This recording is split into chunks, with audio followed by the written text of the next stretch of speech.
Friends, मैं sir doctor M के सक्सेना।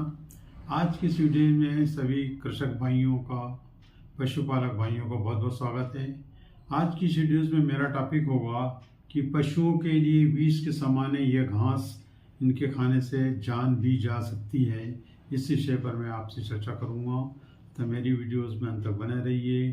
पसंद आने पर लाइक, शेयर, सब्सक्राइब अवश्य कीजिएगा। जैसा कि आप जानते हैं कि पशुओं को, जो दुधारू पशु हैं या जो प्रोडक्टिव एनिमल्स हैं, पावर वर्किंग एनिमल्स हैं, उनको जो भी हम घास देते हैं वह प्रोटीन युक्त होना चाहिए, जिसके अंदर न्यूट्रिशियस वैल्यू ज़्यादा होना चाहिए।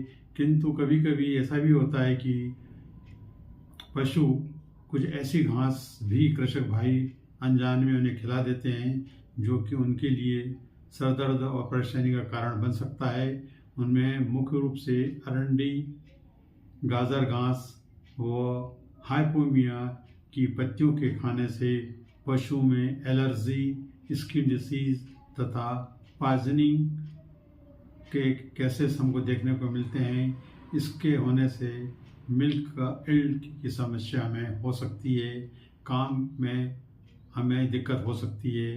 काम के लिए पशुओं को हम इस्तेमाल नहीं कर सकते हैं। अतः इनके जब होने से यह हमने देखा गया है कि अन्य घास जैसे ज्वार है, खेसारी है, कैस्टर जैसी घास व पत्तियों के खाने से पशु में कई तरह की बीमारियां, जिसमें कि मुख्य रूप से भयंकर अम्लता व अनडाइजेशन की समस्या, दूध उत्पादन में कमी की समस्या पैदा हो सकती है तथा कई बार मवेशियों की इनके खाने से जान भी जा सकती है। अतः हमें ये चाहिए कि ऐसी चीज़ हम न खिलाएं जिससे कि जो हमारे लिए अननोन हो और पशुओं के लिए खतरनाक हो और उन्हें आगे चलकर उससे नुकसान हो सकता है, प्रोडक्शन डाउन हो सकता है, काम करने की कैपेसिटी कम हो सकती है। इसके लिए हमें ऐसा आहार, ऐसा घास हमें उन्हें देना चाहिए जो प्रोटीनस हो तथा अन्य सभी पोषक तत्व उसमें समायोजित हों। ऐसी घास हमें मवेशियों को आहार के रूप में देना चाहिए। ऐसा स्टैटिस्टिकल या रिसर्च द्वारा ज्ञात हुआ है कि तकरीबन 80% तक जो खर्च आता है वो पशु को हम आहार पर आता है, फिर भी उत्पादन में कुछ न कुछ कमी रही जाती है। अतः इसके लिए कृषक भाइयों द्वारा बरसीम पशु आहार के रूप में हम यदि उपयोग करते हैं तो उसमें कंसंट्रेट फीड की आवश्यकता बिल्कुल भी नहीं हो सकती है। और ऐसा माना गया है कि यदि 10 लीटर दूध देने वाली गाय को यदि हम बरसीम प्रतिदिन 12 महीने 300 दिन एक लिमिट मात्रा में दें तो हमें अलग से फीड देने की आवश्यकता नहीं होगी। सारी रिक्वायरमेंट उसी में फुलफिल हो जाती है और हमें प्रोडक्शन भी अच्छा मिलता है। इसके लिए हमें चाहिए कि हम उनको बचाया जा सकता है।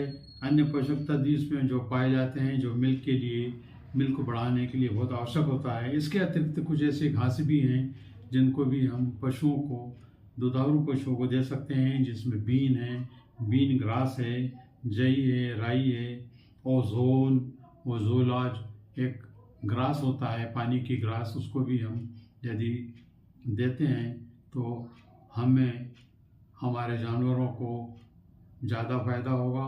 और यह देखा गया है कि बरसीम के साथ यदि ओजाला यदि हम मिलाकर देते हैं तो उसके भी अच्छे हमें रिजल्ट मिलते हैं।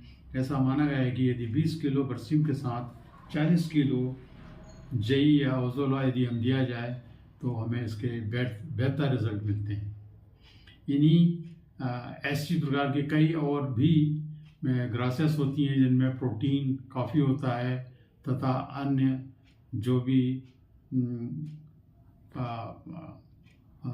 पोषक तत्व होते हैं उन खिलाने से हमें दोनों चीज़ें, एक तो शारीरिक विकास तथा प्रोडक्शन में, दूध प्रोडक्शन में, मिल्क प्रोडक्शन में हमें काफ़ी फ़ायदा होता है। और हमारा डेयरी फार्म या जो भी कृषक भाई हैं, कभी भी इस स्थिति में हानि नहीं होती है, प्रोडक्शन में बढ़ोतरी होती है और वे उसको अच्छे से डील कर सकते हैं, बीमारी से भी बचा सकते हैं और इस प्रकार अच्छे से हमारे फॉर्म को मेंटेन किया जा सकता है।